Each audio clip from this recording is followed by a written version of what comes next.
भगवान बोले, हे संसार के असीम जो पीपल के समान ऋषि की पुराण पुरुष रूप में जड़ से ही ऊपर है और वो सरासर जगत के रूप में शाखाओं है नीचे। वेद में पत्तों में जानते हैं कि भी वेद का ज्ञान ही इसकी शाखाओं पर भी फैली हुई है। सत्य, रज और तम इन तीनों गुणों को वाहन से इसी का भी पालन करता है। शब्द रूप में आदि इस डालियों को पीछे क्रम रूप में प्रकट होने वाले हैं। इसके जड़ से नीचे जो मनुष्य लोग और नीचे तक चली गई है, जो आवश्यकता है इस रूप में इसी आदि अंत में आकर संसार को प्राणी ध्यान नहीं आते हैं। इसकी जड़ तो गहरी होती है, ऐसी होती है इसी की पीपल के और वैराग रूप में दृष्ट शास्त्रों को काट और शस्त्र से काट कर और स्थान ढूंढने चाहिए जहाँ फिर भी लौटना नहीं पड़ते हैं और साधना ही विचार चाहिए, क्योंकि शिष्य पुराण को प्रतीक उत्पन्न हुए हैं। उसी आदि पुरुष को शरण में हूँ। ये अहंकार मोह रहित संग दोष की जितने ही वाले आत्मज्ञान निरंतर सब कामनाओं पूर्ण सुख दुख का नानक और पदार्थ को मुक्ति है होने हैं।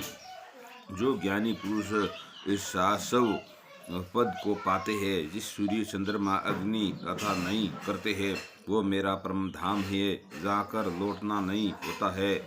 और सत्य तथा इस जीव लोक में जीवन का रूप में धर्म प्रतिज्ञा इस तरह के इंद्रियों को छठे मन को उसे चढ़ाने जैसे वायु पुण्य आदि गंधर्व दूसरे स्थान पर ले जाती है। इसी प्रकार से अदेय स्वरूप को धारण करके बाद में जब उसकी परिपात्मा अहर इंद्रियों को मन के साथ जाते हैं, आँख कान आँख और कर्म जीव नाक और मन को आश्रम लेकर जीवित विशेष को भी भोग करते हैं। ऐसी देही दूसरी देही में जाते हैं। उस समय में अतः एक ही देही को रहने समय अर्थात इंद्रिय युक्ति विशेषता उपयोग करते हैं। उसी को मूर्ख देख नहीं सकते हैं, क्योंकि जिन्होंने ज्ञान रूपी नेत्र वेद यतन योगी जन देख सकते हैं और वो पुराण ज्ञान यतन और पर भी इसी नहीं देख पाते हैं। जो सूर्य चंद्रमा अग्नि और वर्तमान में जानते हैं कि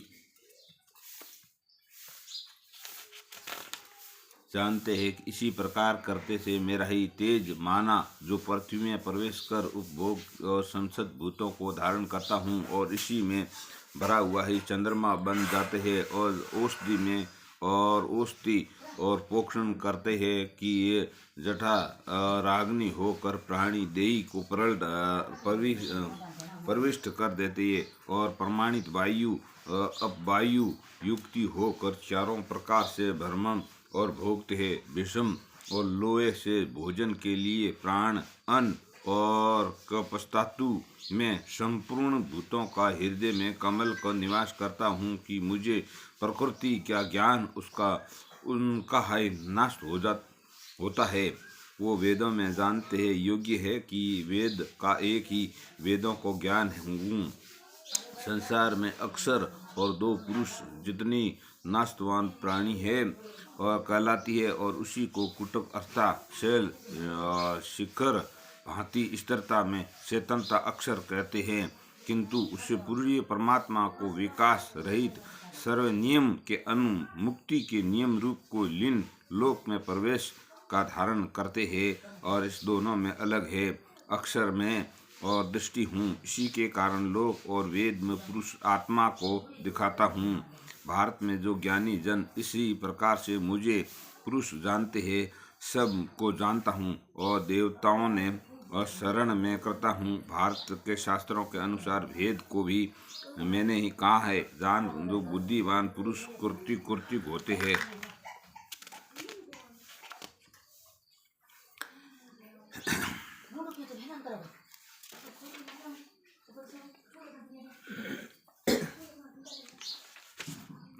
और इसकी कंठ करो और जिस वृक्ष के राजा जड़ बांधे हैं उसी वृक्ष के पर पत्ते पर गीता जी का श्लोक लिखा था। वह पाताल और पाताल में पत्तों को लेकर खेल और बढ़ते और उस पत्ते को घोड़े ने दिखाया तो तत्काल उसकी देही टूटी पाई और देही देही पाई विमान आए और जिसमें बैठकर वैकुंठ चले गए। ये राजा और पानी पीकर बाहर आया तो देखा तो घोड़ा मरा हुआ ही पड़ा। ये चिंतावान होकर बोले, घोड़ा किसने मेरा मारा है, क्या है? इनसे ही देव यातन बोले, हे राजन, तेरे घोड़े को अचेतन हूँ, मेरे तो मैं देव और देई पाई है, वैकुंठ और जाता हूँ।